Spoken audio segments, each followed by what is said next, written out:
Bonjour, dans cette vidéo, nous allons voir comment configurer un compte Moodle.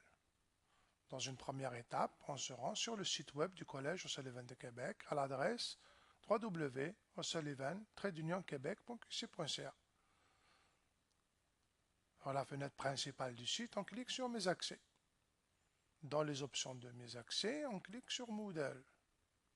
Sur la page principale de Moodle, on clique sur Login en haut à droite, ou si vous préférez l'avoir en français, on le rend ici en français, puis on clique sur Connexion.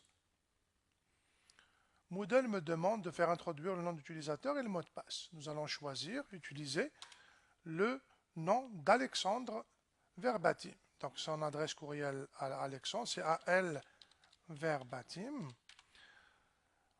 à commercial, O'Sullivan, Québec.qc.ca. Donc, sur Moodle, dans le nom d'utilisateur, il faut introduire l'adresse courriel au complet.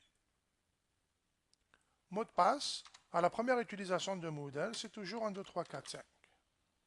On coche cette case-là pour éviter de retaper à chaque utilisation de Moodle le nom d'utilisateur.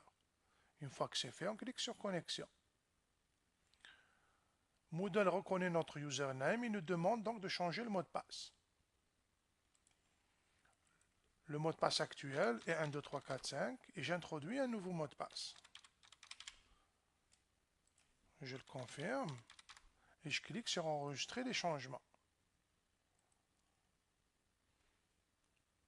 Moodle m'informe que le mot de passe a été changé. Je clique sur Continuer. Sur la page principale de Moodle s'affichent les intitulés des cours, bien sûr en lien avec votre formation. Un exemple de cours, 410 S84 OQ, placement des particuliers, automne 2018 à SSA 18S Manon-Breton. Le 410, etc., c'est le numéro du cours, le nom du cours. Automne 2018, c'est un cours qui va se donner en automne. SSA 18S, c'est la cohorte de l'étudiant. Manon-Breton, c'est le nom de l'enseignant. Donc, pour avoir une idée d'un contenu d'un cours, je peux cliquer sur le lien. Et voilà, donc le contenu. Au départ, le cours est vide parce que le cours n'a pas commencé. Donc, il va être rempli par l'enseignante au fur et à mesure que le cours avance. Je vais aussi vous montrer un cours rempli. Donc, à titre d'exemple, voici donc un cours qui comprend donc des séances Blackboard pour les étudiants qui ont des cours en ligne. Il comprend des fichiers PDF, des PowerPoint, des fichiers Word, etc.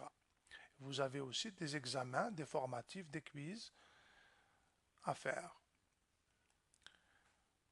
Voilà, donc nous avons terminé avec la configuration Moodle. Je vous remercie pour votre attention.